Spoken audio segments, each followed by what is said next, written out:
Melody here. You might know me as Apple Pie Movement. I am a humanitarian sharing the conversations with humanity which need to be heard. In today's conversation with Lindsay Burton, a board member of Lambda Legal, we discussed how she is passionate about speaking up for LGBTQ and employment rights. So come on, grab a piece of pie and join our conversation.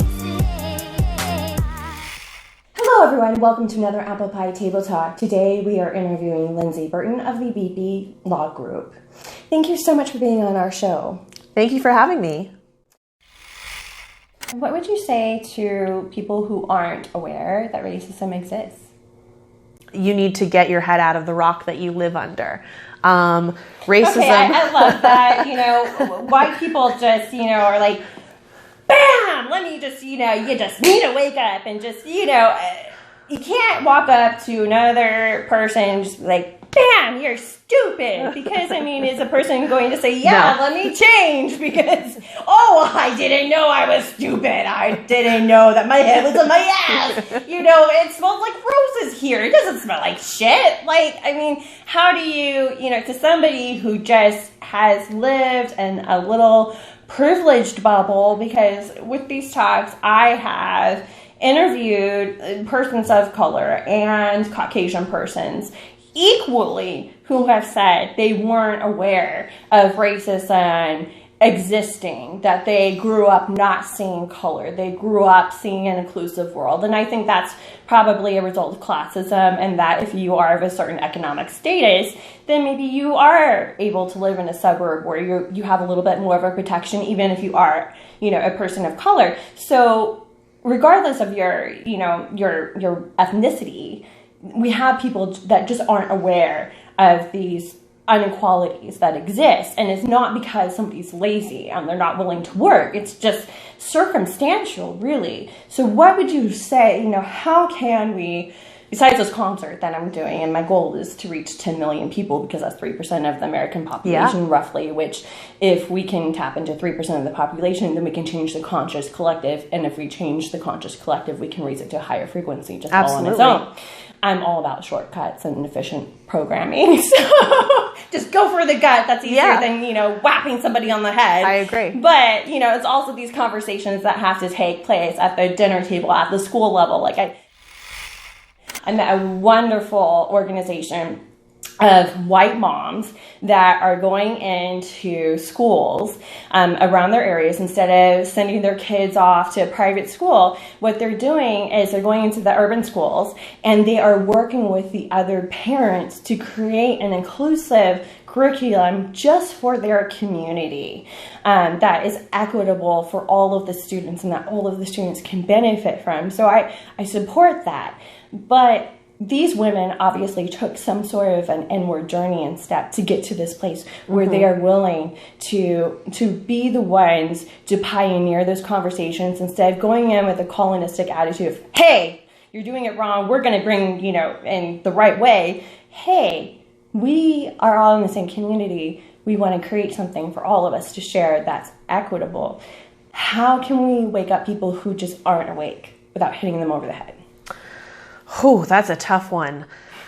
Waking up the folks who aren't awake. That's kind of why I brought up the idea of the documentary. It's you have to approach them in a way that is very obviously going to be coming from a non-judgmental place of love. Because when people hate other people, there's something that they hate inside about themselves.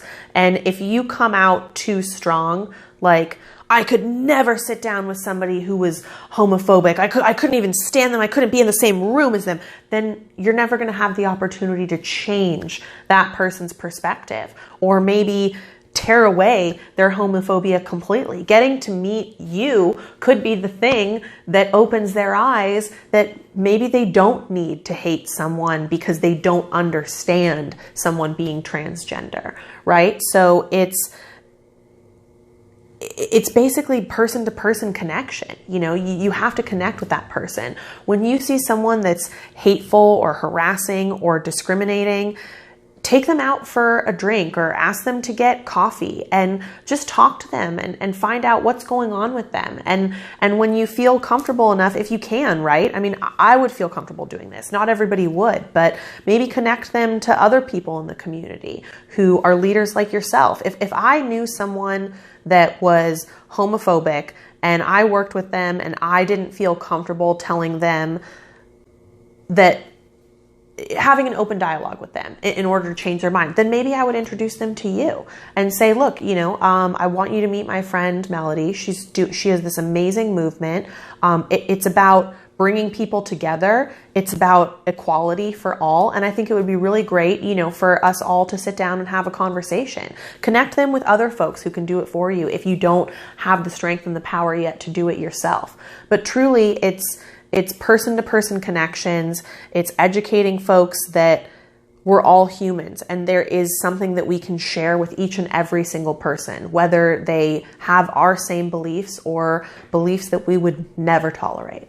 How are people incentivized to do this? Because, if you live in American suburbia and you have a comfortable middle-class life and you see maybe creating an equitable society as a loss to yourself and the privileges you possess, how are people incentivized to have those conversations? Because if their life isn't affected by this hate, by this pain, why do they need to change?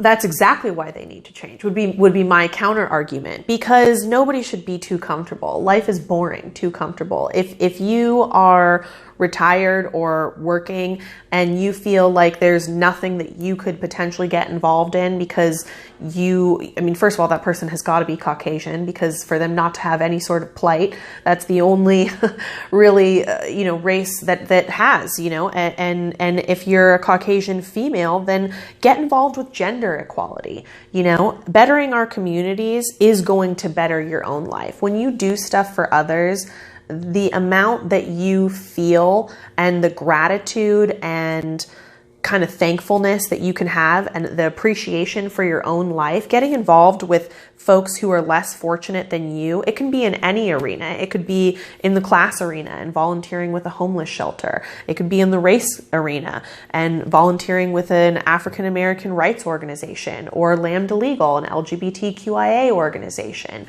Get out there and do something, because it will make you feel better. Do it on my terms, and every single problem brings a lesson that I learned. The darkest nights, when things seem so broken, it's hard to shine, but I still try. Thank you everyone for joining us for another Apple Pie Table Talk. We'll look forward to seeing you next week. That's right.